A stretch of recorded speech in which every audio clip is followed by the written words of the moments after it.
Man.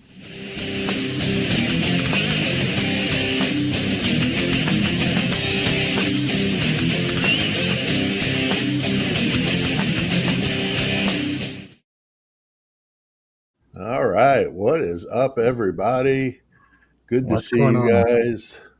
It's funny you caught me off guard. I forgot to stream it to my own audience. I was like, crap, I'm supposed to be streaming to my own audience at this point. And, And I I, was like, I gotta hit the button. And and we were I'm well using into this it. new laptop, and I'm like looking to see how do I get the comments up. It wasn't playing it, but it was because the intro was playing. So I think that was why. Yeah. But anyway, yeah, Good little to see you hiccups. again. Makes you you know be ready for anything can happen. It's back to my musician days of going on stage and somebody saying there's no power, or the the owner says we're not playing tonight, all that kind of fun stuff.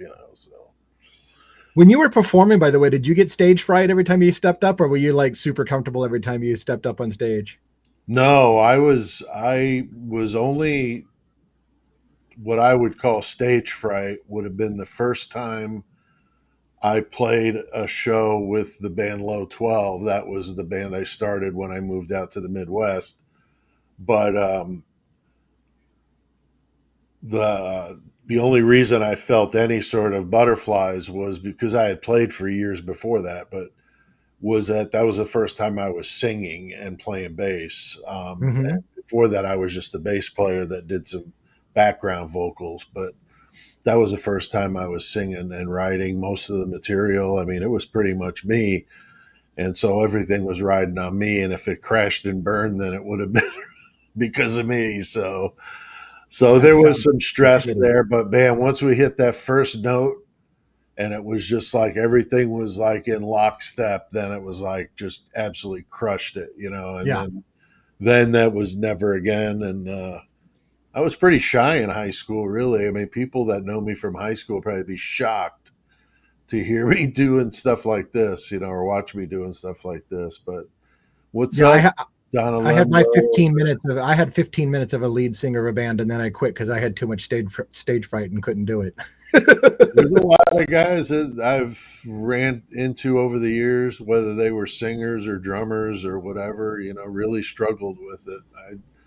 I had one guy that I'd been in our band that had some problems with it. And so, it can turn into alcohol issues, and that sort of Yeah. stuff, which is rough. But very good. Voice of astrology there in the chat. I'm doing good. I'm doing good today. How are you doing?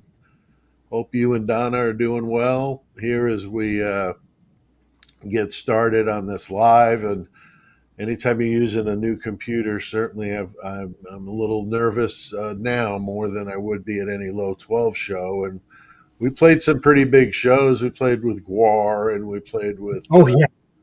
yeah, we opened for Guar at this big, like, former theater, and it was wicked. I mean, that place was full when we went on stage, and it was definitely the biggest crowd we'd ever played in front of. And we played with Wow. Cannibal Corpse. Um, those are the two, probably the bigger bands we played with. A lot of regional bands and up and comings like us. So it was a lot of fun. Very But I cool. haven't done that since 2016. The neuropathy in my hands is at the point where I really can't play a bass anymore. It's Yeah. unfortunate, but I just can't. I just when I can't. when I was in high school, I always wanted to be a rock star, and then I realized two things: one, I couldn't grow my hair out like the rock stars, and two, I had a massive stage fright. So I may have had all the dreams of being a front man, but that did not work out because I was just like, I'm never gonna have the look, and I'm certainly not gonna have the balls. Singing is tough. I got somebody doing my yard out here. Oh Sounds yeah. like yeah, he'll be passing by, but no, I didn't have any of that kind of stuff, but knew plenty of them that did, and it makes for an interesting night when you're really everything's clicking, and especially if you got a good crowd. And we were fortunate to play in front of some big crowds, but we had 6 albums out, and couple DVDs, and we've got a couple movie soundtracks. We're on the movie called Jigsaw, not related to the Jigsaw you're thinking about. This was years before that. Yeah.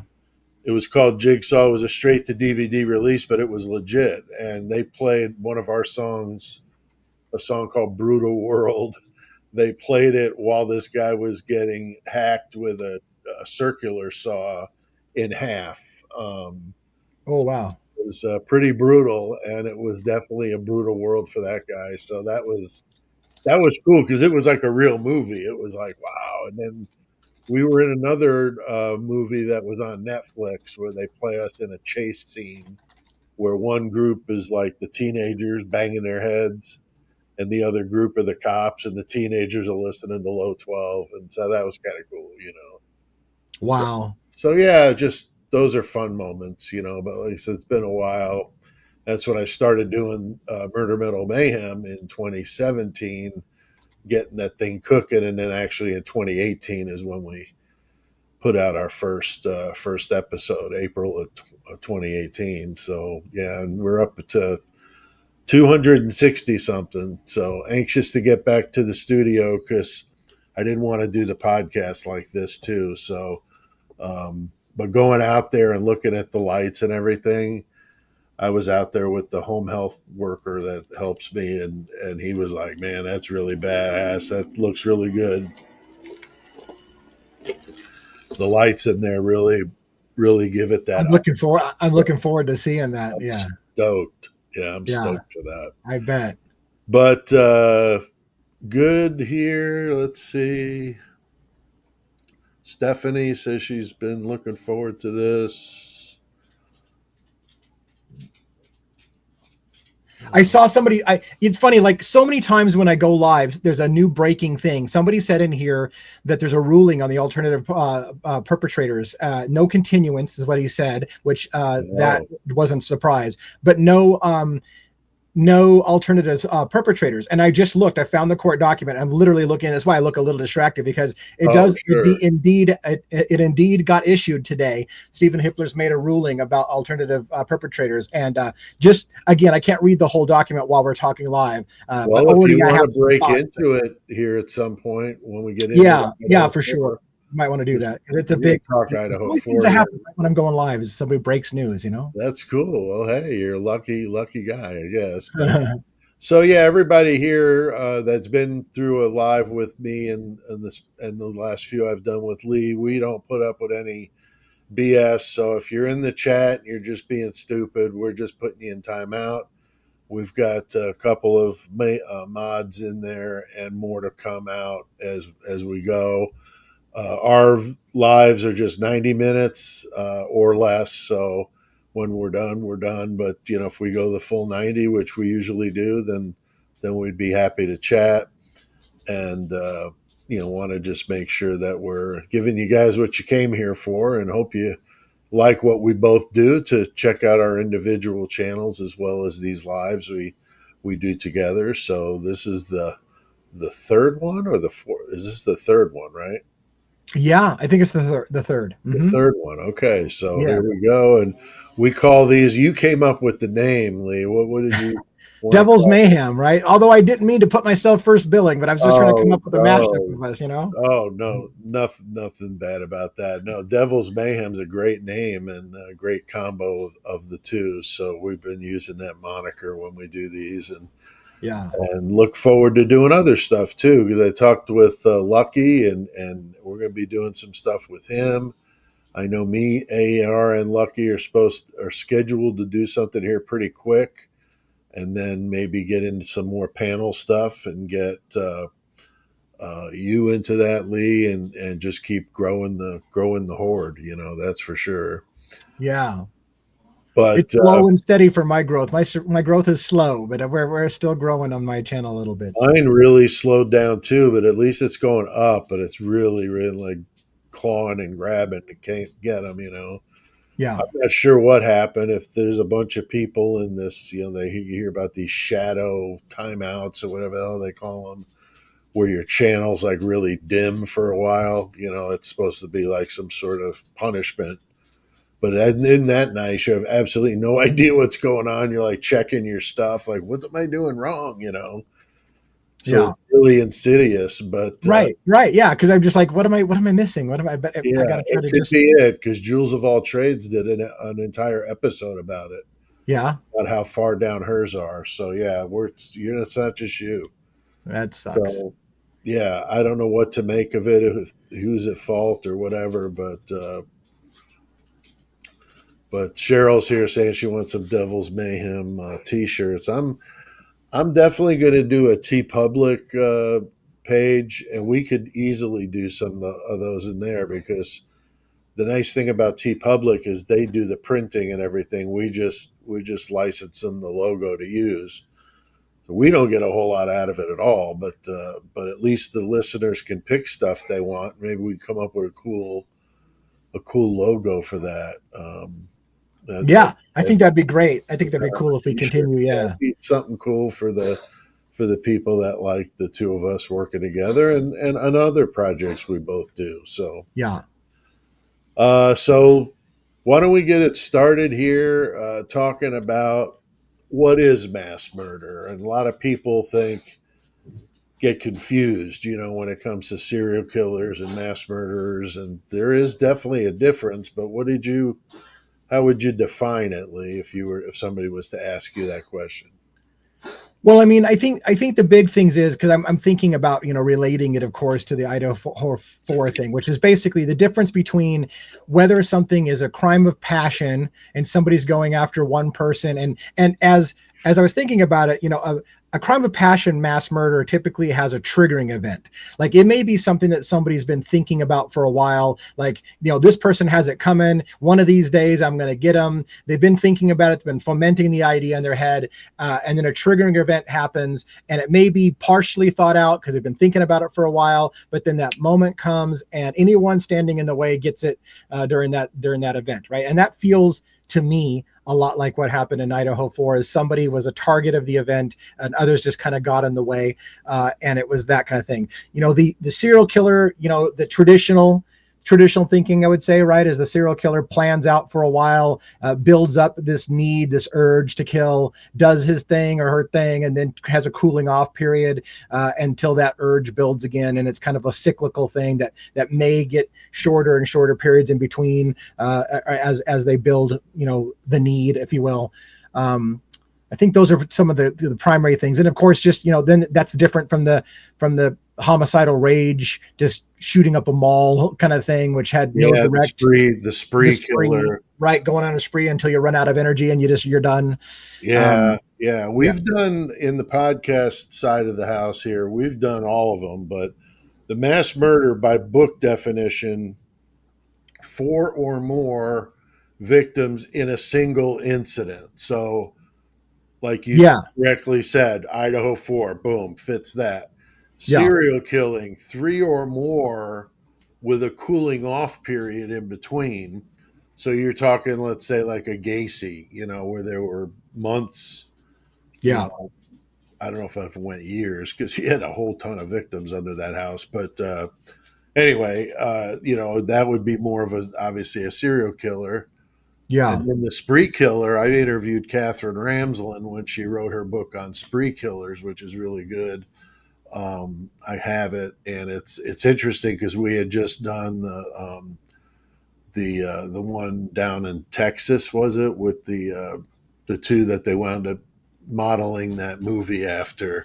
Oh, Uh, natural born killers. yeah, yeah, the Yeah. Witherspoon I can't remember his name, but yeah, she was Carol Ann Fugate was the girl, and I can't remember the male, but yeah, my necrotizing fasciitis brain doesn't want to cooperate, and that's legit.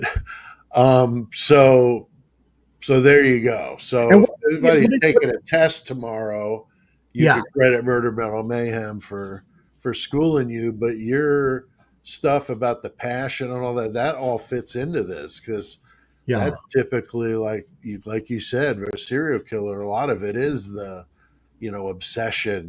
Like Bundy with the girls with the long dark hair parted in the middle, like 90% of them looked like back then. uh, Yeah. and that was his thing, and then he just went for that, and he was driven by that, and Gacy with the young boys, that was his thing over in Iowa when he was there. I remember doing some research on Gacy for something or other. I've done so much with him, I guess. He's I wrote a song about him. That's the theme of the podcast, is called Crawl Space, and it's about Gacy.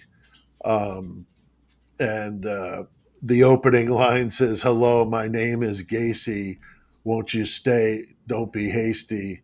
I'm the guy who lives next door and buries bodies under my floor." So it's pretty wild, and Yeah. it's been the theme of the podcast, and then it's now the little intro here for the videos. But I just always been fascinated, because when he did his crimes in Iowa, if he would have done all his time, the day he would have walked out of prison was the day he got, I think, the day or the day before he got arrested for the crimes up in Des Plaines, up in Chicago. So none Wow. of that would have happened if they'd have just made him do his damn time, And Yeah. we hear that stuff like, oh, it just drives you nuts, to hear somebody gets out early after doing something awful like that.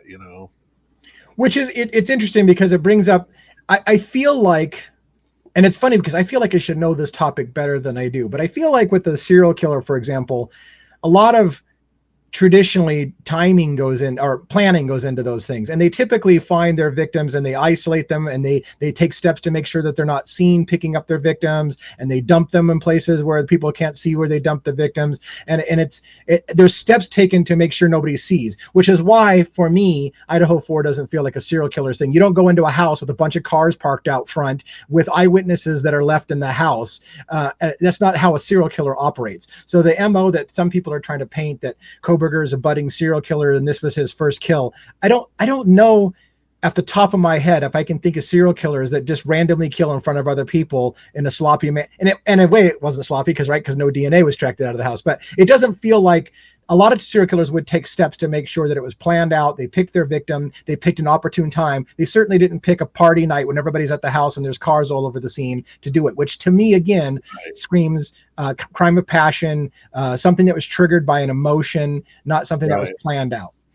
Yeah, I mean, when it comes to that, there's different types of serial killers, like Yeah. process killers, like a BTK, where he was very systematic. Everything had to be in a certain order. Yeah. A lot of them do that kind of stuff, and then there's others that are very, fly by night. But those ones don't last very long because they Right. get caught. Right. You got like Richard Chase, that vampire dude out in California. I mean, that dude was whacked. I mean, he was just running through yards and random houses and attacking people and biting them. I mean, it was out of control. Yeah. And not in any sort of order. And then there's some that have been just unbelievably cunning, how they are able to keep doing what they do and keep kind of reinventing the wheel, so to speak, and just get out there and change. Catherine Ramsland always said, they don't have to always do it the same way every single time. They're learning as they're going. Right. They're perfecting it. And then some of them get bored with that. And then, like Bundy said, I mean, I up and I left my screwdriver or whatever that was that they found.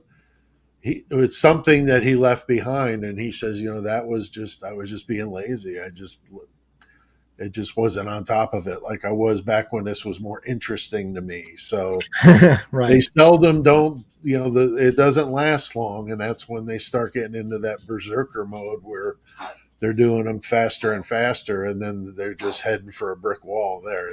So Yeah. And they certainly tried to paint, Koberger as being a serial killer by indicating that he had killed somebody in Pennsylvania before coming out here, and tried to right, bring up that he was under investigation in the grand jury in that case. And that was a bit of a reach for sure. I mean, but anyways, yeah. And somebody had pointed out before too, also serial killers tend to have histories of other deviants, harming animals is a typical yeah, example. usually start Yeah. practicing on doing sadistic things to animals first as a, before you move on to humans kind of thing. And I don't think you see anything in that history of co-burgers as far as animal abuse and things like that either. No, not that I know of, but that McDonald's triad, that's what that is, the bedwetting, um, Yeah. the starting fires, and cruelty to animals. Um, that's what he was basically saying. I don't remember the year. That would have been like 50s or 60s, old school stuff. And then later on, like Catherine Ramsland, I hate to keep bringing it up, but she specifically will annihilate if you ever get to interview her. Don't ever say that. About But the she will triad of, nicely correct you and say, there's no such thing as that. It's yeah, outdated thinking. Yeah, because she says that there's so much, it was done on very loose Yeah. scientific ground. Right. But she says that, yes, those things can Yeah. be there, but it's not like the lights out, Everyone has like to have you're it. Right. definitely heading for that route that some people might think. But, I mean, those types of activities are typical in kids that are very troubled, unsteady at the house, a lot of screaming and yelling, violence, all sorts of weird things, and that's awful to think of kids having to grow up in that kind of environment, but they got to react to it somehow. Yeah. Yeah. I want to throw this up there, make sure you guys check out Dave's channel, or I'm sorry, Lee's channel. I had my home health care worker here today. His name is Dave. Dave fixed my computer, so Dave is definitely on my mind. Yay, But Dave. Lee and his Devil's Advocate project, definitely great stuff on there. Really like your videos. Does a really good job. So definitely check him out. And we've been working together now a few weeks, but we'd like to keep doing these for you guys. If you guys want to keep listening to us babble on about true crime, but we definitely love it. I think this kind of stuff just really, um, you know, just really, really fascinates me in every aspect of it, and Yeah. every crime, that we dig into. It's like you learn just so much, about it, and the Gacy thing with a lot of the different projects I've been involved with. He's definitely just a favorite subject here. So Yeah, and like I said, that's why I went into psychology. I can't help on trying to understand why people do the things that they do. I've gone down a lot of rabbit holes just trying to understand human beings and why they do what they do, kind of thing. And I guess in a way, now I gotta be careful how I say that. In a way, it's like I'm not I'm not super judgmental about what people do. I just want to understand how they got there. You know what I mean? Like there's a part of me that detaches from it and like, okay, how did you get to the point to do that? And I could just have a conversation with you like two buds at a coffee table, even if you're describing to me how you just committed a mass murder. Cause I just want to understand how you got there in your head. Like it's just a conversation of a coffee kind of thing, you know? But I'm just fascinated by how people get to the point that they do. Yeah, definitely, definitely. And so good point, Stephanie, about the animals. That's for sure. But yeah, so that's we wanted to just go over the difference between the mass murder and the spree killers and all that. So this way, you guys know the terminology a little bit, and it's something we all work towards because it's hard to remember all this stuff. But we're going to talk about some kind of iconic cases, kind of going back some decades. We'll start here in present time with the one and only to so many here on YouTube, but the Idaho Four, and then we're going to move on to backwards in time and going to go to 1970s. Really really interesting stuff that still rings true today. It's a history repeats itself. That's the thing you hear all the time, right? It's a common thing. So Yeah. yeah. And what bothers me, Pete, is I don't know how to handle this because again, I haven't read this document, but I was looking while we were talking, right, about the new release by Stephen Hippler that just came out. And Yeah. what's interesting to me is the highlight that I caught, and I don't know if you want to put it on the screen or not, but the point being is that the highlight that I caught was the defense Ann Taylor submitted 4 individuals in particular for her alternate suspects. So that's new information, the number. 3 of which they said in the document specifically had relations with people in the house and lived within walking distance of the house, one of which had no known relation whatsoever. And essentially what I gathered from the document, again, we could dig into it deeper if you wanted to, was Hitler has ruled it out, saying they provided no evidence. Basically, they had alibis, which is super interesting to me because I've maintained before that I think there's somebody with a way bigger motive that knows the girls and had motive. And basically this document is, nope, they have an alibi. You can't do it. And yet Hitler stated, if they want to do it, defense is allowed to cross-examine the law enforcement officers about their procedures, which again makes me think, this is on the fly, but makes me think that Ann Taylor pointed out somebody that the police has ruled out, and Stephen Hitler is going, they already ruled him out, you can't bring him up. But if you can trip up the law enforcement's under cross-exam to get them to admit that they didn't do something right when they cleared somebody, then you're allowed to proceed with it. But otherwise, you can't bring it up. So I think it's super interesting because it makes me think just what I thought, that the people who are on the alternate suspect list are some of the people I think they're going to be on the alternate suspect list. And Hitler is trying to still say you can't look into it unless you can prove law enforcement tried to hide something or cover something up because they've been cleared. Wow, that's unbelievable. And I'm sure most people watching this, including myself, would assume that you're probably thinking Jack the Mish Girl just freaking, oh no, they moved the trial date to the 18th. Oh my God, no. No, I got a room. Now I gotta go. Now I gotta go to the guy and I gotta freaking change my reservation. Son of a bitch. Man. Sorry to hear about that. Oh, that makes me nauseous. Yeah, I saw that. So thanks, Mish Girl, for that.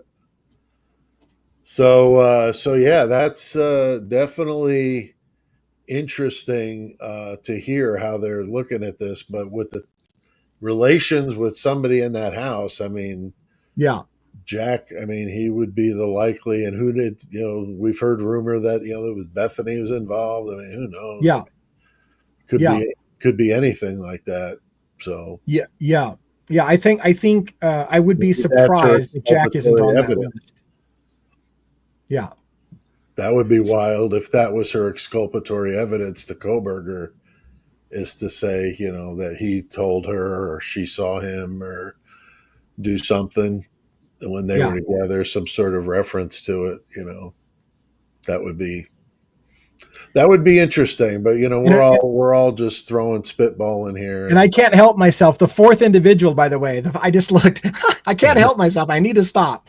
The 4th individual that they said didn't have direct connections had a passing connection. It sounds like it's Kaylee's stalker. There was a point that Kaylee had talked about somebody following her out of a store, and they talk about very specifically the 4th individual did not know the victims, but had a passing connection to one of them while noticing her shopping at a store approximately 5 weeks before the homicide. He briefly followed her out the exit door while considering approaching her to talk. He turned away, however, but without speaking to her. I think that's the time that Kaylee called the police about her stalker, maybe, because it sounds exactly like this scenario. So that was one of the 4th potential perpetrators that they had on the list. I still think the 3 that Ann Taylor said knew the victims and were within walking distance of the house are the big ones. And it drives me nuts that Stephen Hitler, first of all, as a side tangent, Stephen Hitler, I can't believe is not allowing them to talk about the possibility that somebody else did it, kind of thing, because the whole idea behind reasonable doubt is to say, why this guy and not half a dozen other people who had better motives? And for him to say, nope, you can't bring up that other people had other motives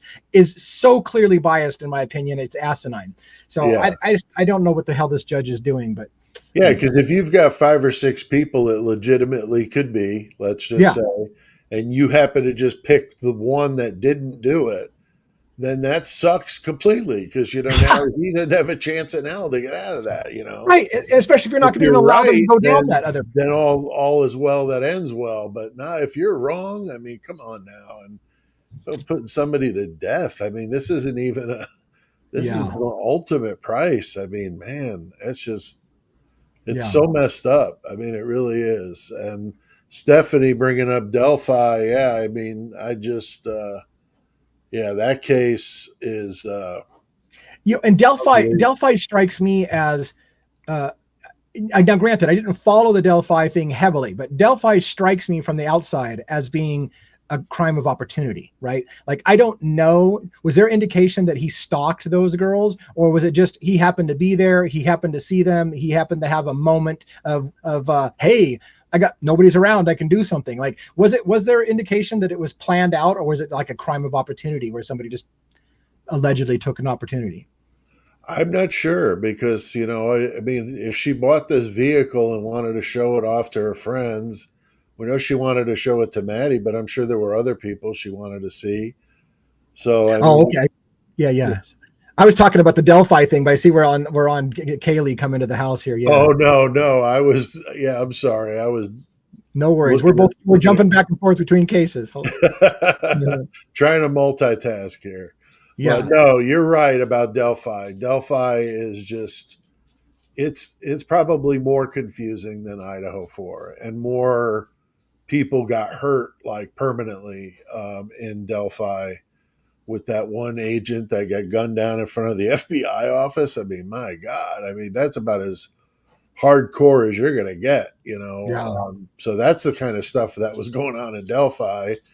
And then there's that house that burned down in that other town close by. I want to do a video about that. I know nobody will watch it, but I'd like to do it just for myself, if anything. But those girls, those sisters that died in Trapped that inside the house, house. Yeah. yeah, that was really, really bad. So, that, and they tie that in because it was right there by Delphi. And, there was some shadiness there with the arson investigators and the cops. And it's like, where does this stuff just stop? I mean, it's really crazy. So I think, when we talk about mass murder and we talk about Idaho 4, I mean, it's an iconic case. It always will be, no matter how it turns out, because I'm sure there's going to be a couple of like, what, moments in this trial comes out, but it'll be one of those, iconic cases that we talk about, forever, I think, if you follow true crime. But I mean, what do you think about Carl's uh, statement there? He's pretty insightful. I like his comments. He's always here in the chat with us. Yeah, and if I'm reading it correctly, I think he's indicating, I think that that Dylan may have lured Kaylee in for the weekend, and I think that's very true. Again, I think this is, I mean, again, I still go by the notion that I believe Kaylee was the target, and I believe that Kaylee hadn't been staying there for a few weeks, was staying with her family out of the house, and that the fact that the murders happened when they did is because Kaylee came back into town. It's because Kaylee got lured back to the house because somebody wanted Kaylee, and they went after her. That's my gut feeling as well. So I think that's part of the reason, again, why Dylan's story doesn't make a shit ton of sense, because Dylan knows. I mean, we all know. Not we all know. I think Dylan is involved in luring that person back. Whether or not Dylan knew what was going to happen exactly, she was involved in luring that person in. So let's take best case scenario. Dylan lured her back in for somebody and didn't know what was going to happen and went, oh shit, I don't want to have anything to do with this, and I don't want to admit that I lured her in. Or she knew damn well what was going to happen. Right. And pictures and sent it around to people that morning on her phone. I'm not sure which one happened. So. Yeah, there's definitely a lot of appellate issues here. I see another commenter, Erica, says, but yeah, Carl, good stuff as always, my friend. I agree with you very much in your insight here. But was there anything more you wanted to talk about with the Idaho 4 when we? Well, I mean, other than I think because of the gag order, I think we've talked about this before, but because of the gag order, it bothers me that we're pretending. How do I explain this? That we in the public have to still speculate about what order the victims were killed in. There should be zero speculation. Again, Right. Cross-contamination of the scenes would tell us everything. If blood from scene one in the upstairs room isn't down in the second floor room, then Right. the killer didn't start there and chase Xana down the floor as a Dateline says. There would have Right. been blood tracked all the way down the stairs. There would have been blood from the first crime scene upstairs in the second crime scene. So we know I should say we don't know because the public has never been told, but somebody knows exactly what order it happened in. The fact that Right. that's still been kept under wraps and we don't get to know exactly what order it That's happened weird. in is weird to me. And again, if what really happens where the defense is saying it was more than one person and potentially the attack happened on two floors simultaneously at the same time, then there may be no cross contamination between, or virtually none. Like, for example, again, none of the victims from the second floor may be in the third floor and vice versa, but maybe some cross contamination on the stairway where the two killers left the house at the same place. So again, cross contamination will tell us everything, and the fact that we don't get to know shit about it and have to speculate in the public bothers me, because until trial happens and we find out all about what they do know about the cross contamination, the story will make perfect sense, I think, once you get to know those details. Yeah, I think you're right. I think that once we absolutely know something, I think it'll can't help but open up some doors that have been just locked shut very tightly and guarded like it's the Jimmy Hoffa's location or something. I mean, I don't understand why a quadruple homicide in Idaho has to be covered up in a way that you would think there's some sort of government ops going on. I mean, I hate to be black helicopter here, but I mean, it lends itself to that kind of stuff when you've got this much strange behavior going on in a case that should be pretty cut and dry. If they claim they've got the goods on them, I don't understand why everything's got to be so hush hush. So something's Right. wrong The somewhere. most mysterious thing is the stuff that they allow to leak to the public and the stuff that they don't allow to leak to the public. So again, it seems like they have no problem leaking stuff to the public to implicate Koberger, but yet they don't leak everything to the public that can be, and maybe they're accidental leaks. I don't know. I feel like the leaks that have come out have been pretty deliberate, but that's me. But Yeah. and as far as like the other crime scenes we were talking about, we talked a little bit about, like, for example, the Pike County murders, and that, what was that, Yeah. That's 2016, I think. yeah, I think so. Yeah, I think you're right. But in that case, and it's funny because you and I talked about potentially talking about several cases, but that case, like the Manson murders, for example, happened over the course of well, it was multiple crime scenes. I think the Pike County ones happened the same night, but in multiple houses. Manson happened in multiple houses over multiple nights. So there's maybe some stuff to talk about in that. I know you talked about maybe talking about a case too that I'm not real familiar with. So Yeah. any order that you want to talk about these things, I'm game. But Yeah, so I got next up on the list was Manson. The Manson yeah, murders. I mean, you don't get much more iconic than that, Lee. I mean, most people, when they think about what got them interested in true crime, if you're, 40 or older, you're probably going to say the Manson murders. Just very, very and eerie. it's funny because I mean these are questions that people have been asking for forever, right? But about the Manson thing, how do we feel about the idea that Manson wasn't even there to do it, but he gets hung as this mass killer, and he's not the one I that know actually did the murder? his own cockiness got him thrown there. He was coming out acting like he was the cock of the walk because had these teenagers following his lead. Yeah, Meanwhile, they were kind of goofing on him behind his back a little bit. yeah, They all wanted to go back to Los Angeles. He didn't. He was trying to figure out a way to get him to stay. So that's where he come up with this insane plan yeah, that he said was going to start this race war and all that. And then the kids were, all fired up, and that's what he did. And of course, Buyosi, the attorney, the prosecutor, he was, just letting him take the line, and then he turned it around on him and said, "Exactly, you were the one that commanded him to do it." He was like a cult leader type situation. I know cults are really big in the Murder Metal Mayhem podcast, but what do you think of Manson as like a cult figure? Would you agree with that? that's what's funny. I was going to ask you the same thing. I mean, do you feel like the kids really needed somebody to brainwash them into doing it, or did they already want to commit murder, and then just Charlie gets basically tagged with well, he was the leader of this group kind of thing? Like, how culpable and how much of a master of the mind was Manson? Because that's kind of the idea that we have about Manson, is somehow he's this master manipulator and basically convinced people to do something that they wouldn't have normally done if he hadn't have been pulling the puppet strings. And I just don't know that I really feel that he was a master manipulator. He may have been the leader of the group, but Yeah. I Well, don't know see, about with master. Manson, he had such a horrible upbringing. He was raised in reformatories. He was beaten, assaulted, like brutally. and he's a real small kid, grew up to be a real small man, and wiry, so not a very Yeah. imposing figure in the least. So he had to learn how to survive. And, he did so much prison time and jail time and every other kind of time you can imagine. But he was, just learning the ropes and learning how to survive like a rat in a cage. He's got to figure it out. And he stumbled onto the free love out there in San Francisco, and everything going on with these teenagers. And he was a little older, but he You see, learned how and to play guitar. yep. He learned how to play guitar in prison by another. It was actually a gangster. What was his name? Carpus. Yeah, Alan Carpus, I think his name was. But part of that Ma Baker gang. But he taught him how to play guitar.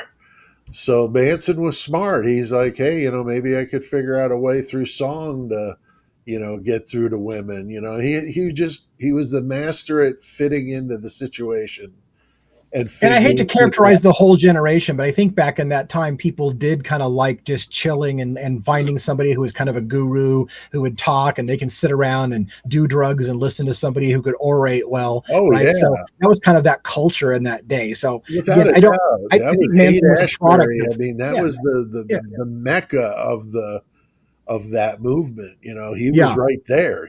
So of course, yeah, he was all into that scene, and he was even buddies supposedly with Anton LaVey, who Oh was yeah, he was invited to, I heard he was invited to all kinds of Church of Hollywood parties. Satan. People liked him, he was, Yeah, he was all into that, and he was wound up running it and meeting and living with one of the Beach Boys for a considerable amount of time, the drummer for the Beach Boys, which was just wild, and actually wrote a song with them, and I think it's on one of their albums. He got like partial credit for it, I and they would, wound up not working with him eventually, and it pissed him off. Some people yeah. have said that was one of the other reasons he decided to go for that house, was because that music producer was supposed to be there.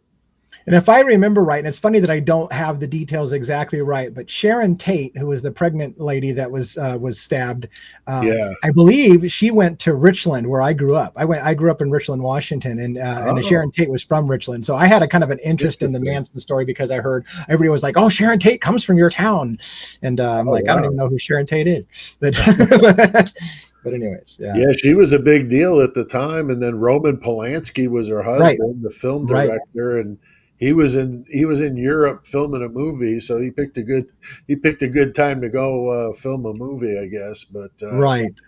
terribly Rosemary's Baby. sad with her 8.5 months pregnant. I mean, just absolutely, just savage. I mean, just that's Right. just awful. But getting back to your question about, or your comment about were any of them that influenced by him? I think Tex was definitely a killer. I think he was just a bad person, and that kind of stuff just did nothing but make him worse. I think Right. there's all got to be a Understand little bit of exactly. that bubbling at the surface, but Yep. I think Yeah. a lot of them were just teenagers, first time out of the house, didn't have mom and dad's support, and here comes this guy. He's going to feed me. He's going to get me what I want, and all I got to do is do this with them, once a week or whatever the Yeah. schedule was, and then Right. that's just part of their existence. I mean, it's pathetic, but Yeah. I think that's what a lot of it is. Is he was really good on picking out the girl that didn't belong, that Yeah. just got to town and needed somebody to take them under their wing and show them the ropes. He was going to give them that. Give them a good meal and a cup of coffee, and then you know, Right. And from to go into the psychology a little bit, Manson, if Tex, let's say Tex was kind of like already prone to violence or thinking dark or whatever, somebody like a Manson can see that in text and then manipulate that person because he's like, Oh yeah.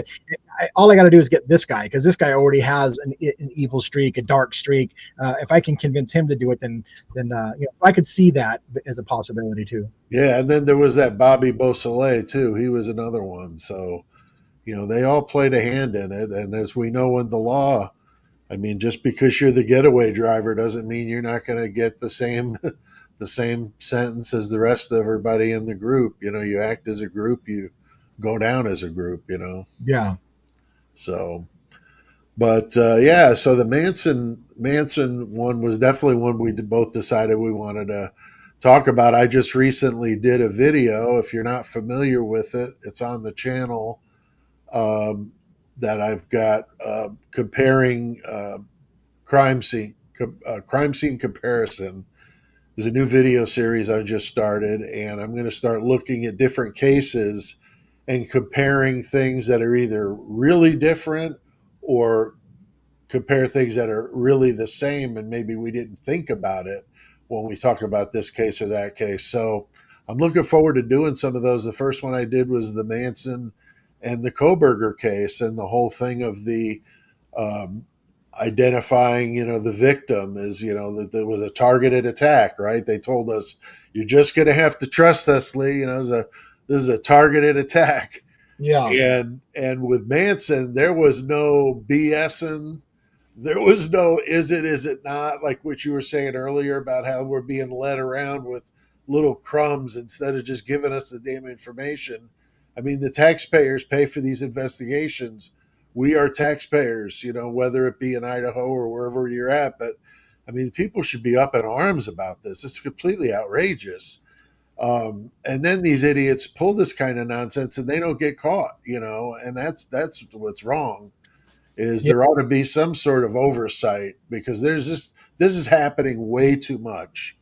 I mean, Delphi, Idaho 4, I mean, that's just like one after the other, some sort of Keystone Cop situation that turns bad, or they're just bad in general and they're just doing stuff to, further line their pockets. I don't know. I hate to think that way because I'm not anti-police, but man, I mean, these guys got to do something to clean up their act. I mean, what do you think?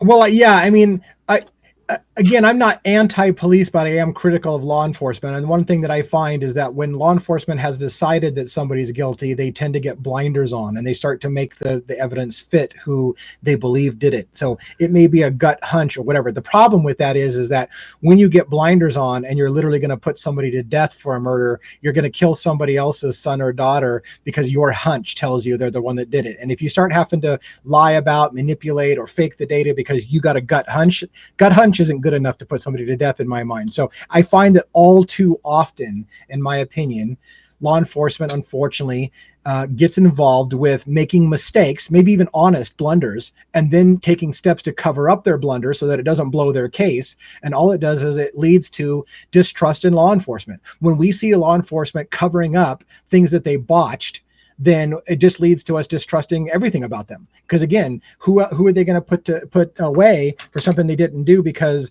they failed in their investigation, made a mistake, but then decided to cover up and not come clean and say, hey, we screwed this up. So, again, I don't want to be overly critical of law enforcement, but yeah, I think it's very, very common for them to try to cover up mistakes when they make mistakes. And I think they make mistakes more than you think. Yeah, I mean, I've got a brief story I wanted to tell while we're on this subject, because this is a true story.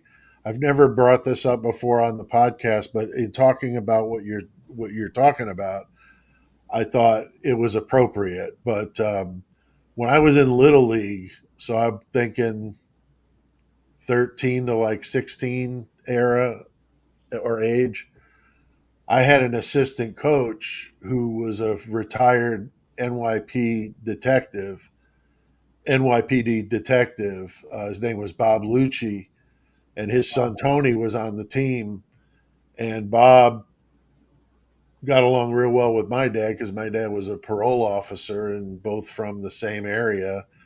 And so they hit it off. But then all of a sudden, like they Bob would invite us over for like cookouts and stuff. Why don't you guys come over after the game? And my dad was always like, no, thank you, and just never accepted the offer. And I always would ask him, why do you never want to go over there? It sounds like a good time. They got a pool and all this. And he's like, I'll explain it to you when you're older. And so when I turned 18, he showed me this movie, which was about Bob, because he had said when he was our coach that they were going to make a movie about him or write a book and then a movie about him. And he said that Treat Williams was going to play him in the movie, and this would have been like in the beginning of his career. So he brought him to batting practice and stuff, and we got to meet him and everything. And he was really cool, was playing with us and stuff. And then he hung around with Bob for a couple weeks, and then went back to wherever he was from and worked on the part. And so anyway, but he had me sit down and watch it. And it's about a dirty cops, Yeah. in narcotics. And Yeah. Bob was involved in it, and he was the one that turned on the rest of them, and the rest of them went down, and he was let to go on and wrote multiple books. Like he had like detective fiction. Very Yeah. good writer, nice guy. I mean, God, I couldn't believe it. It broke my heart, to find out that he could have done that. But yeah, if you're into those sort of stories, Yeah, look for for the sure. city with Treat Williams, and it's like early to mid 80s. Well, it would have been about mid 80s because yeah, he told us while it was being ready to be made. So I would say yeah, it's mid to late 80s. Very cool. If you're interested, but yeah, Yeah, those the names rang a bell when you said Lucci. I was like, that sounds familiar. So I might have indirectly heard something about that. well in the movie, it's kind of funny you say the Lucci name, but in the movie he goes by Cello. Hmm. That's the name they gave him. But if you buy the book, it says right on the back of the book, Detective Robert Lucci. Um, and so I'm not sure what happened or if they got wires crossed, but his name is out there, and he was writing books under his real name, um, with the detective fiction he was doing. And he came to my high school and did a talk about young writers and people wanting to get into writing and stuff. I talked to him about it for myself, and so yeah, I really liked the guy. I was ashamed to Yeah. know that he was involved like that, but he's the bad one in the movie, because he turned on all of them. So, yeah. Yeah. But That's yeah, so interesting I just connection thought I'd point throw there. that in there, a little Yeah. colorful story there. But us Italians, we get we get kind of crazy. But yeah, those Manson murders were just horrific. That first night they were at Sharon's house. I Hmm. mean, there was what, five victims in that one? Well, and again, I didn't want to get into it too much, but there was all those rumors in the Idaho 4 that things may have been written on the wall or whatever, and so it made me think Right, Manson murders. But the problem is, that's pure speculation. So how I just get a little right. itchy. I get a little itchy going in speculation. But again, if we find out in trial that I don't want to get too graphic, but if there was anything written on the walls, it tells you a different type of killer as well than just a random serial killer kind of thing. Yeah, no, I agree. I agree with you there. I think it's just interesting stuff to bring up, but need to be careful. Don't want to get Right. too crazy with it. But it makes you think, like all like everything in this case, right? Yeah. But yeah, I'm looking here. The five victims that first night, just really, really violent. Like you said, the writing on the walls makes us think of other crimes that's happened, which is And that normal. design and that murder was designed to look gruesome, right? They took Right, steps to make it brutal, to right, send a shock value, which is different than, say, not to get too far ahead of us, but like the Rhoden killings, the Pike County, because they were just people shot in their beds where they lay. Whereas the right. Manson thing, that was a mutilation, right? That was a scene that was designed to have shock value. Without a doubt. I mean, and look at where it happens too, right, Lee? You can't help but think they have that Hollywood on their mind. Yeah, they're they're in Hollywood, right, or near Hollywood, so I could yeah, see where they would be, all about, just that visual, shocking imagery. theatrical. Yeah. Yeah, and these people were wealthy people. I mean, Sharon J. Sebring, which was her hairdresser, Abigail Folger of the Folger coffee fortune, and then Wojciech Frykowski. I'm not sure if I'm pronouncing that Yeah. right. And Stephen Parent, who was like the most unlucky person like on the face of the earth, right? With as serial killings go, he's just walking out to the car, just wrong place, wrong Be- time. Before I forget, I've got to ask you: did you see the movie, the One Night in Hollywood or whatever, the Tarantino movie about the Manson murders? Uh, That I don't had know if I Brad it have had or Brad not. Pitt in it. It had Brad Pitt in it. Anyways, I don't know. I'm that not sure. that was for I. It's too bad if you didn't see it because it was kind of surprising. Like I didn't know where it was going in the movie, and it was kind That of a was slow cool. movie to be honest. And I tend to like a lot of Tarantino movies, but it was kind of slow going. And then all of a sudden I realized I was like, oh, holy shit, this is the Manson murders they're going to reenact. But they did it, and for such a macabre scene, they did it in a humorous take where Wow. freaking Brad Pitt is kind of like on acid during the killings, and basically they break in to do this mass murder kind of thing. And you have to see it if you haven't. I don't know if you're a movie fan, but it was I freaking don't watch as hysterical in a way. many movies now as I used to. I get really tired of people that want to pontificate about political stuff in Yeah, every facet of their lives, and that ilk yeah, yep, tends to really do that. So I've just stay away from it. So, yeah, but yeah, I mean that's the Manson murders. I said was definitely a good one that we picked here. Now this next one I wanted to do, Lee, because I thought it would be fun to do something out of the U.S. yeah, U.S. is always just takes the it's like hold our beer, right, when it comes to this kind of stuff. But I got a wild one, and I'll tell you what: if you're a true crime fan and you have not explored Australia, and I sound like a travel guide, right, for Australia, but I'm telling you, there are some wild, I mean, wild characters, funny, cool names. There's some really good ones in Australia, but there's just this. This is not funny, but this is just incredibly violent. But I'm just saying, if you're into true crime, they have the whole gangster period with all the great gangster names and Rent a Killer and all these really cool names. And then, you've got this happens actually in Tasmania, which is just south of the mainland, but part of Australia. It's on the southeast tip there. And this place, Port Arthur, was like the first port that got the settlers to Australia.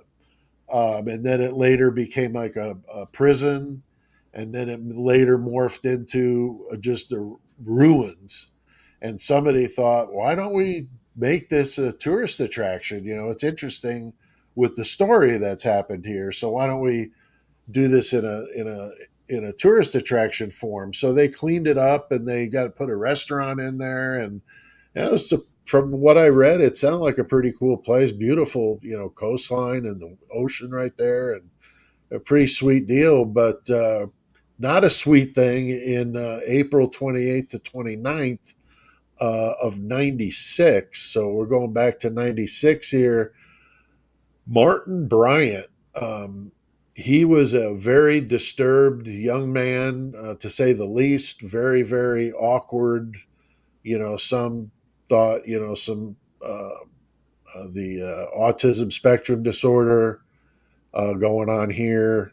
He had a very crazy life. He inherited all this money, and he bought like as many guns as he could possibly buy. And he was like, it was like an armory. And he hmm winds up meeting, so he's almost out of money. So you think, well, the story should go now. He's out of money, and he's going to give up the guns and go the good way. No, he marries this old woman, and she like that's the whole sugar mama thing. So now he's got this older woman buying him whatever he wants, and he's got like cars and he's got all this stuff. I mean, it's just really a really weird character, yeah, uh, and kind of weird looking too. Just a very, very interesting character. So he gets, easily caught here because there's video cameras all over this place. But he drives this, like, I think it was a pink VW Beetle with like his like luggage tied to the top of this thing. So he's like rolling into town looking all ghetto, and he comes in and just starts shooting up the place. I mean, seriously, thousands of rounds, and he's like hunkered down. He moves from place to place within the grounds. He's like there's like a lawn area. He's out there. Then he moves into the restaurant. There's like these harrowing recollections. If you watch any of the documentaries here on YouTube, there's some great ones.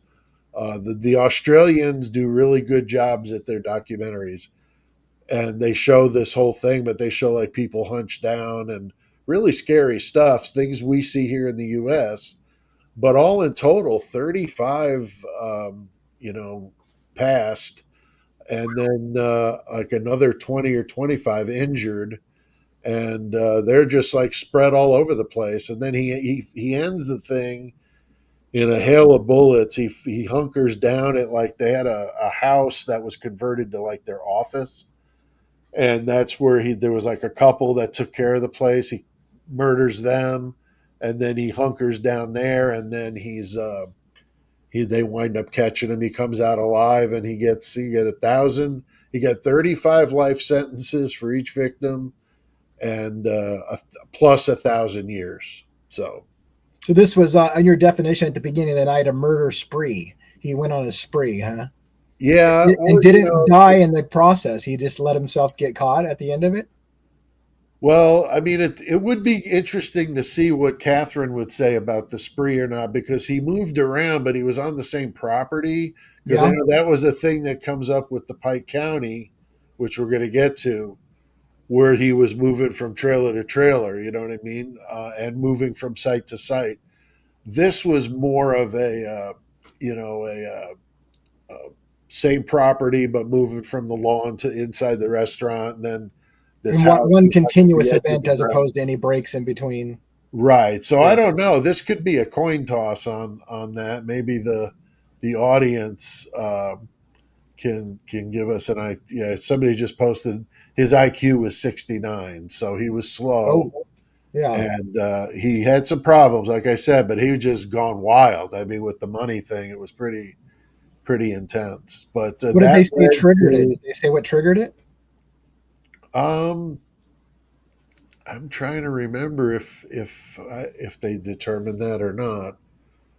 I'm not really sure, other than that he just had these like really violent fantasies with weapons. He was like really obsessed with weapons, and he was holed up in this prison. I guess his mom was the only one that would ever come visit him, and they did say that this led to some serious firearm reform in Australia, because I had an Australian federal police officer do the episode with us.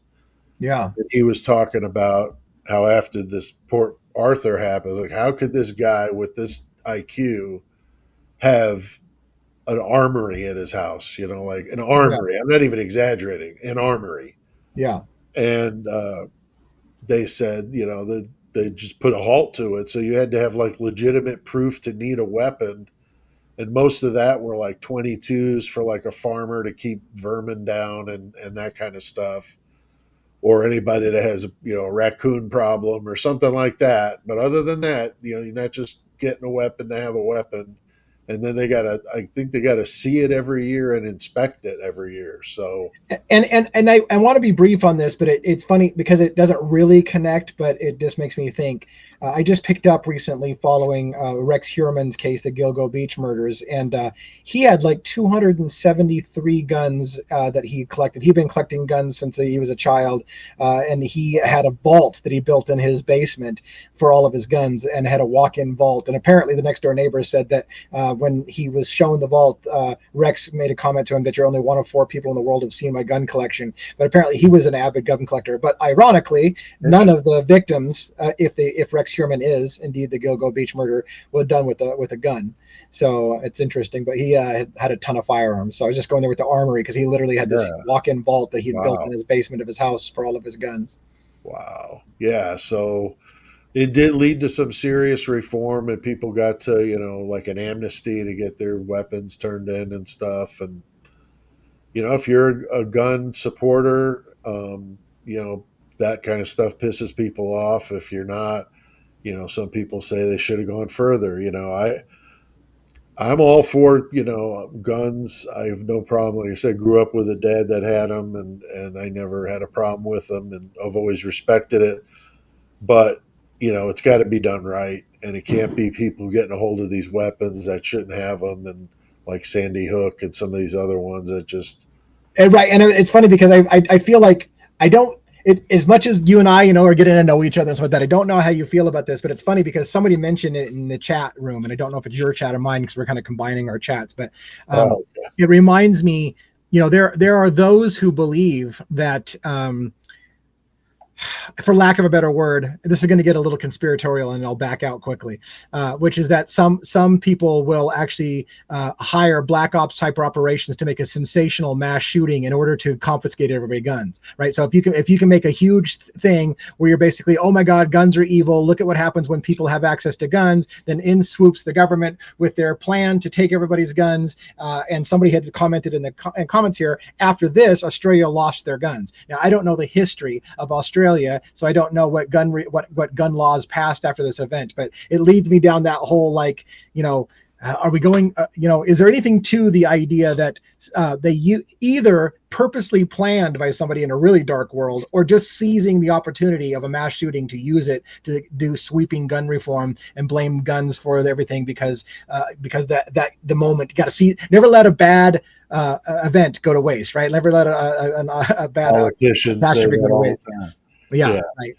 Yeah. I mean, I don't know. I mean, it's definitely a messed up idea to think that, somebody would do that, but Yeah. anything is certainly possible here. I mean, it's a crazy world. I mean, it's, people get really, really animated when it comes to this kind of thing. And I know you and I just kind of want to stay out of the political realm, but you can't help but Mm-hmm. dip into it slightly when you get into some of this kind of stuff, because people do, feel the way that they feel about it.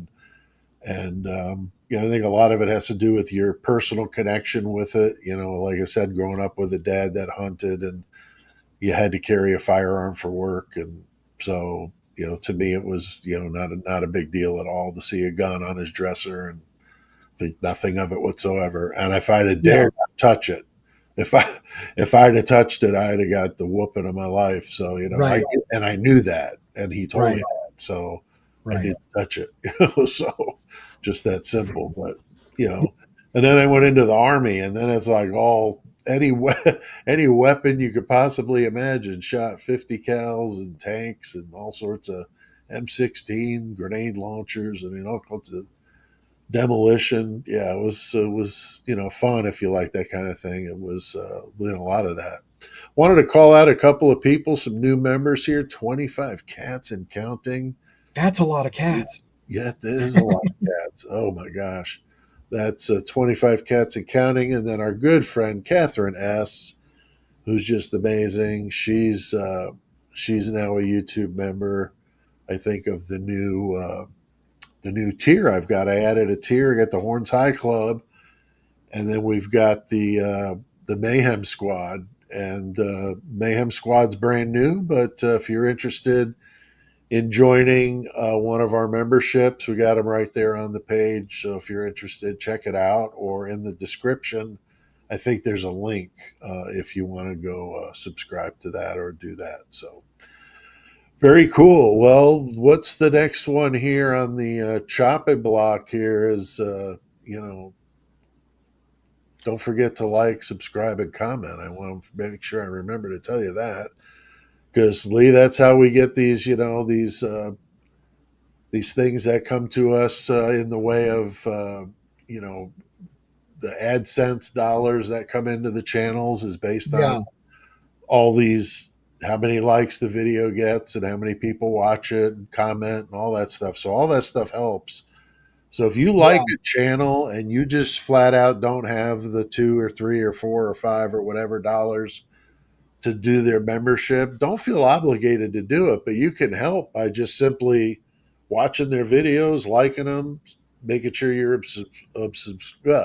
a subscriber, and check the notifications so you get them when the stuff comes out. I've had people tell me they have my notifications checked, but they don't get them.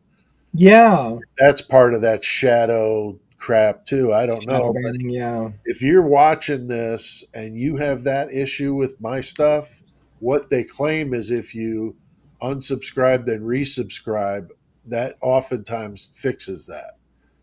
I hate to tell you to unsubscribe to my channel, but if you're trying to get it recognized, then try that and see if that works. Because yeah, that's not good. Because if you're not getting them, now I send mine out as messages too, so that this way, if people are missing them that way, they maybe could see them in my messages. But anyway, but Yeah. Yeah, I mean, and it's funny because all of us content creators, and I'm kind of new to the game, but all of us content creators say that same thing, like, subscribe, notification bell, and it really, really helps a lot. If you do nothing else, it helps a lot because it tells the algorithm that there's interest there, which then puts eyeballs on it. And again, if you monetize your channel to try to get some kind of passive income to come in, it's all a matter of how many people are watching your channel, and advertisements that can be put up in front of it, kind of thing. So it all helps. And again, if you want to put no dimes whatsoever, but you just like a creator's content, it means a lot to subscribe, and to like the videos. Even for free, it's totally free, and right, it helps a lot. takes a second. Just takes a second. So there you got Lee's channel there, Devil's Advocates, good stuff. Make sure you do that while you're here today, and good content out there. Just got to know how to look for it. I'll drop this down below if anybody's interested in doing a tip or something like that. You can do that, or you don't have to at all. That's completely fine. But the last one we wanted to do is probably one of the, if not the most disturbing of these, is this one you're going to cover. I mean, this got me. Oh, which one is this? I forgot what we're doing. Which one are we Pike doing? County. Oh, the Pike County. Yeah, yeah. Yeah, I was obsessed with Pike County when it first came out. My wife was big into true crime, and she's like, "You need to watch this. That you got to listen." It was on Spotify, I think. You got to Right. listen to this case, right? And I thought, I just not really. I mean, I like true crime, but I'm like, I didn't know anything about the case. But yeah, that was a what struck me was two entire families, households were wiped out over the course of the same night on a property, and somebody came in the middle of the night, shot them all in their bed. A child was killed, I think, in the event as well. I'm trying to remember all the victims, The and it teenager, turned. I think, was killed, but the babies and stuff are okay. Thank Right, God. right, and I think the baby belonged to one of the alleged killers. It seemed Yeah, that at was the the end of the fight. Was right, the the feud over these are the like the child. Hatfields and the McCoys, right? It's exactly how it felt. It was Yeah, a family feud that totally. just 'Cause went these are tits up. Appalachian. I mean, like Right. hardcore. Okay, Yeah. not to discredit it. I'm just saying. I mean, they're hardcore and they don't fool around. Right. But apparently they fooled around enough where these two teenagers wound up coupling and getting pregnant, and then the baby's born, and the mom of the dad wanted the baby, and the mother Yeah. was like, "Well, wait a minute, it's our baby too," and Yeah. they just fought and fought And and then, and then, fought. and then the matriarch of the family, the woman's like, "You're not going to take my grandbabies. To hell with you. I'll kill your whole family." Like it just Yeah, got like it's just like brutal. Fields and the McCoys. They just literally like, "You aren't taking my grandbabies. I'll kill you." Exactly, And literally exactly. These women massive. don't fool around. They don't fool around. Right. That's like the gangster in Australia, Tilly Devine.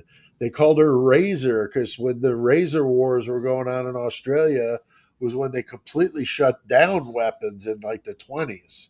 So Yeah. they've had a history of that. It came back, but they shut them completely down and then made the fine so bad that it was like a year's salary for most people.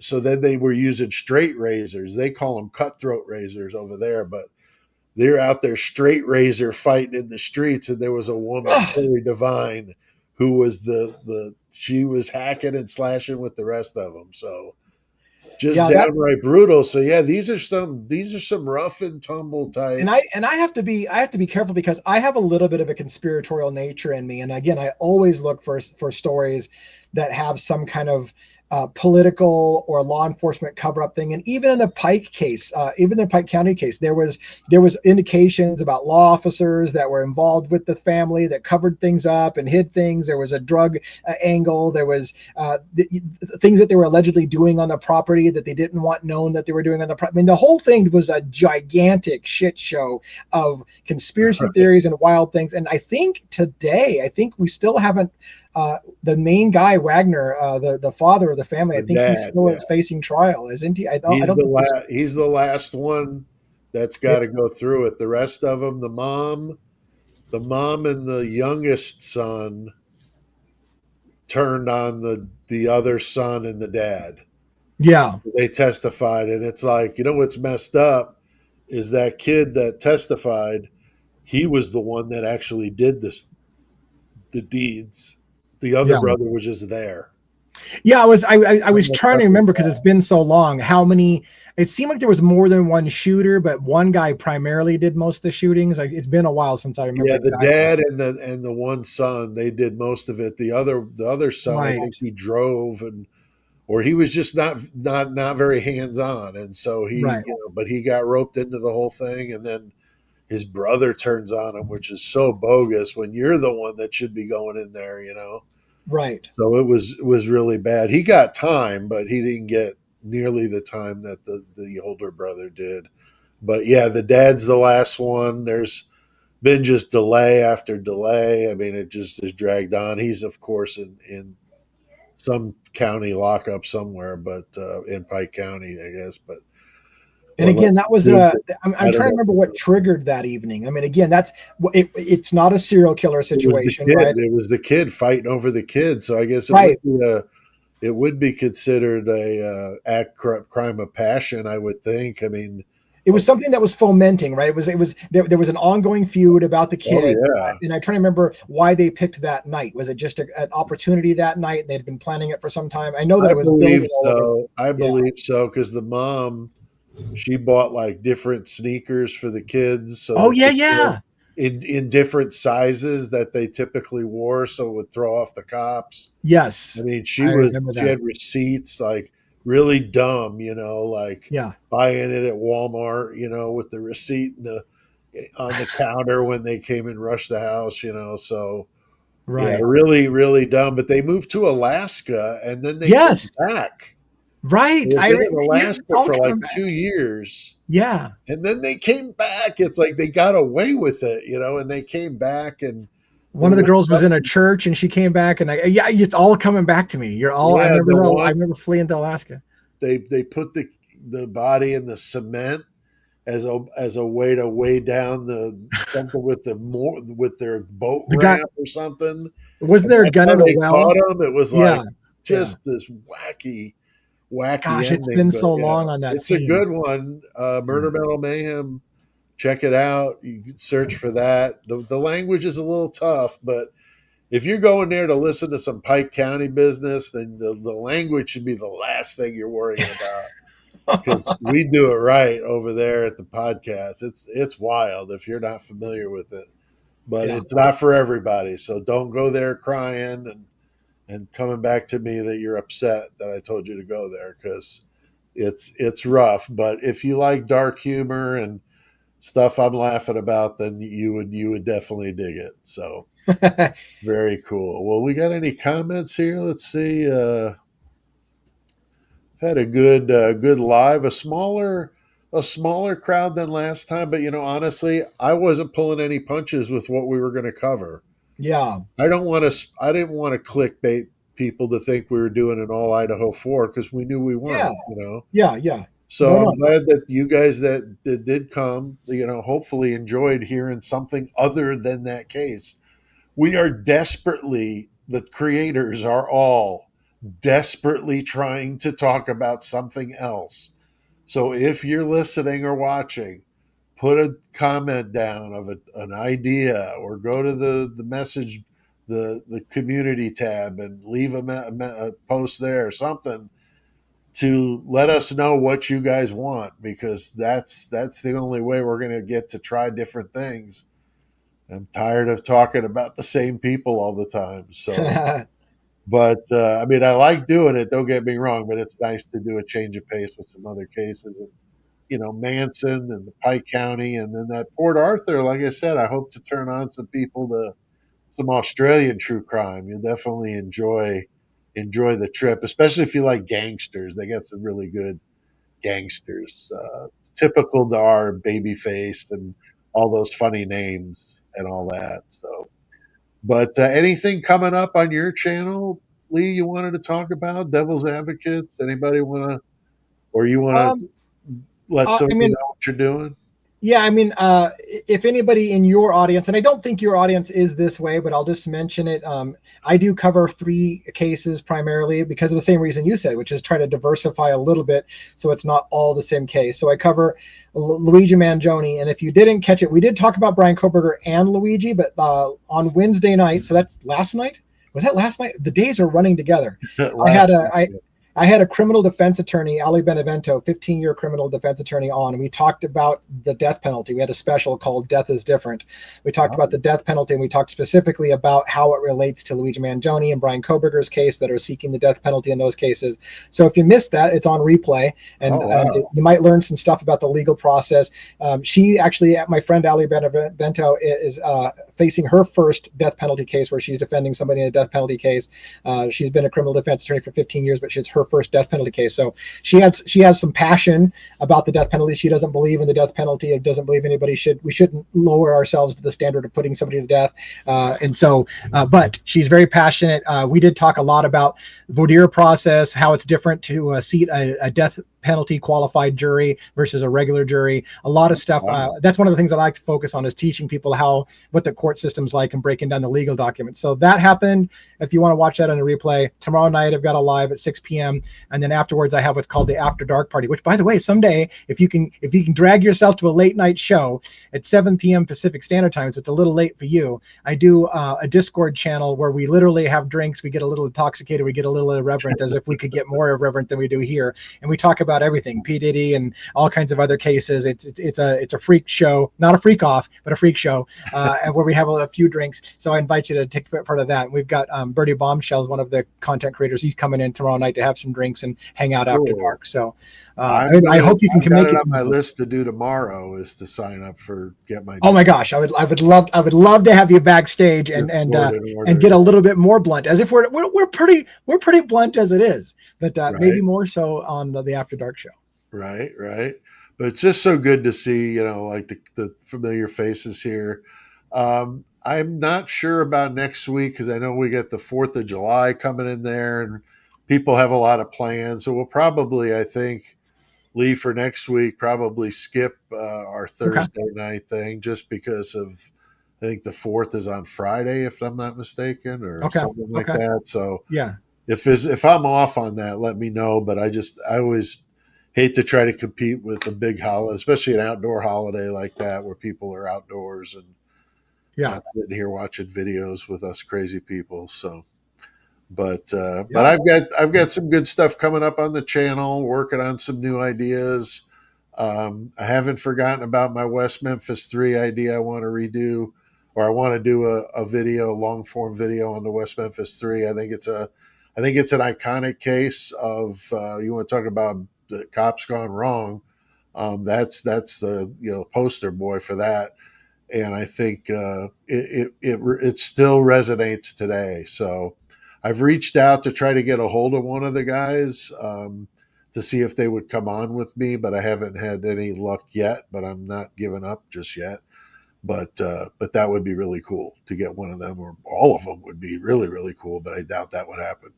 Yeah. But anyway, I don't have a big enough channel to kind of get that sort of clout with anybody. But I'm working on Ramblin's my claim to fame. So that's a big one. And Peter Vronsky and Harold Schechter, who's written a ton of serial killer books, true crime Harold Schechter, which was interesting. So, Yeah. but all right, guys. Well, good rest of your week, and we appreciate it very much. If you're on the replay crew, don't forget to like and subscribe and drop a comment. So, thanks, guys. We'll see you next time.